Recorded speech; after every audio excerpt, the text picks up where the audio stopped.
Shut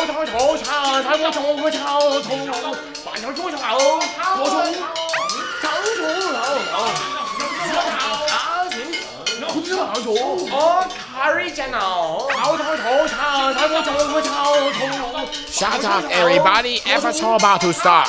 You want reason to think Chinese people sound like stupid with the Japanese devils? No.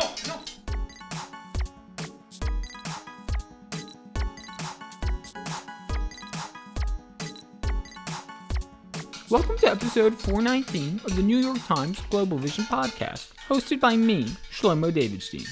We have a very special episode for you today.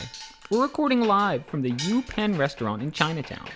I'm joined by JINPIng, an adjunct professor of Asian Cultural Studies at the Community College of Philadelphia, as well as Ji Jiajia, a community outreach director for the Chinese Communist Party. Welcome. Yes, hello there, Shlomo. Oh, thank you. JINPIng, do not interrupt me. Oh, very sorry. Ooh, settle down there, fellas. We have a lot of questions to get through. First, I'd like to pose a question to JINPIng. As you know, here in America, there's been a lot of debate about China's sovereignty over Taiwan and the rights of the Taiwanese people. Din, as an expert on Pan-Asian cultural relations, could you give your perspective on why you believe the rest of the world should recognize the One China policy? Shut up, JINPIng. I will answer this question. It's a very silly question. One China policy. Of course, the only one China. Look at map, stupid. How many China you see? One. How could there be more than one China? Well, what? You think there are two China? Yeah. What next? Two Japan? Two Laos? Oh, actually, I think what Shlomo asked is that Taiwan... JINPIng, I already answered that question in accordance with state policy. You think you know more than glorious reader Xi Jinping? No. Okay, so Xia, you seem to be on top of this relationship, so I'll pose this next question to you. Reports out of the Xinjiang region have revealed many human rights abuses occurring against China's Uyghur Muslim population at the hands of the CCP. These Uyghurs are being held in concentration camps, forced against their will to toil in slave labor factories. How do you respond to these horrifying accusations? Well, first off, my name is Xi, but for this show, you can call me by my English name, Frank.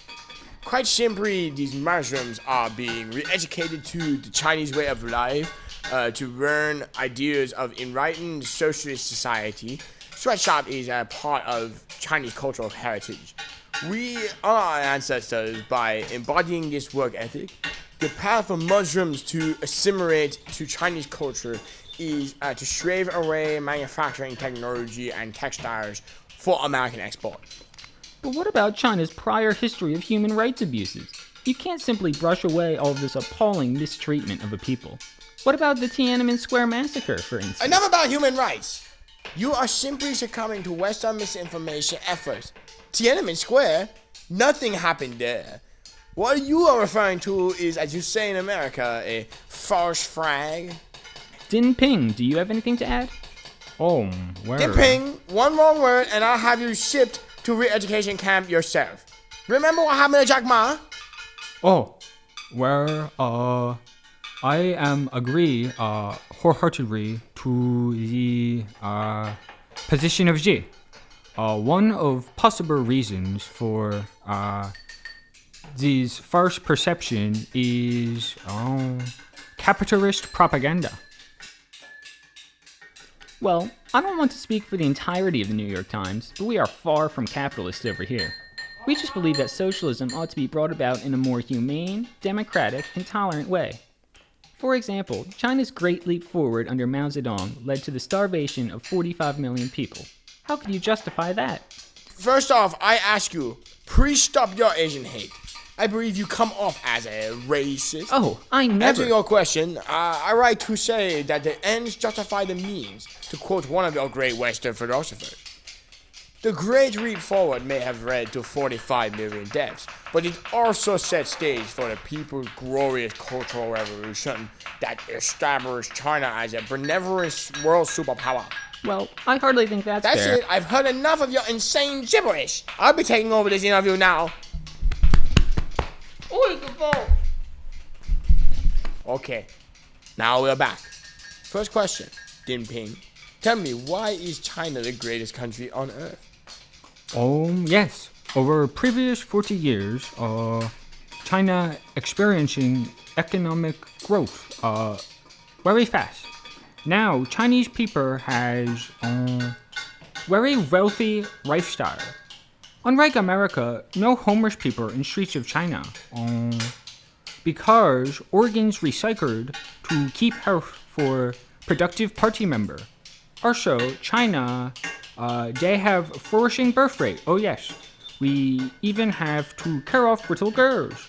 We're not in declining like stupid Japanese incels with the dying society.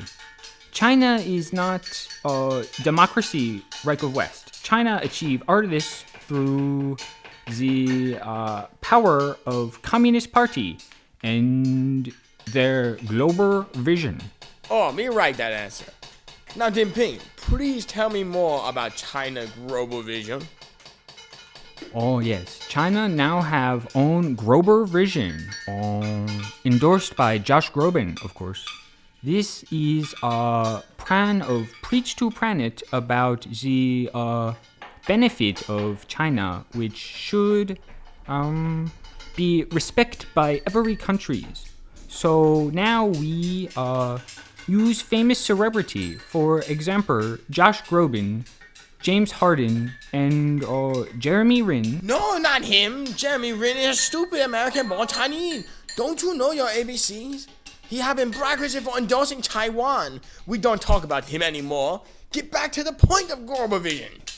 Oh, yes. So Josh Groban and James Harden is global celebrity to be influencer for convince people across planet to join China digital platform for transnational intelligence sharing and theft of online knowledge, also known as TikTok.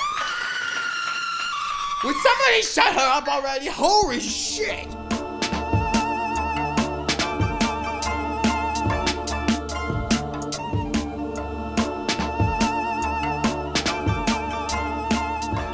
Thank you for listening to the new edition of Global Vision Podcast.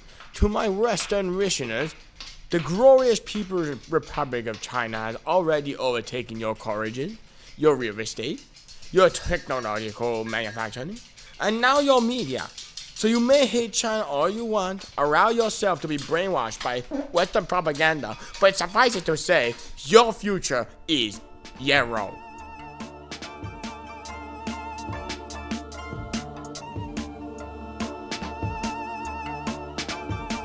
This episode of Global Vision Podcast was produced by Ri Kai Chang, Ri Wan Cho, Ri Chang, and Changrong Ri.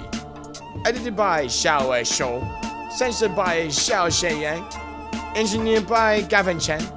Original music by Yao Yaming. American copyright law violated by Rick Boon Wu. State talking points provided by Xuan Rongwen and Wang Gang. Global ambassadors were Jack Groban and James Harden. This episode was sponsored by the Cheltenham Chinese Company. Oh, very nice. Sex slavery was provided by Peng Bucheng. Special thank you to the glorious People's Republic of China and benevolent reader Xi Jinping. Long live the Chinese Empire. Thank you.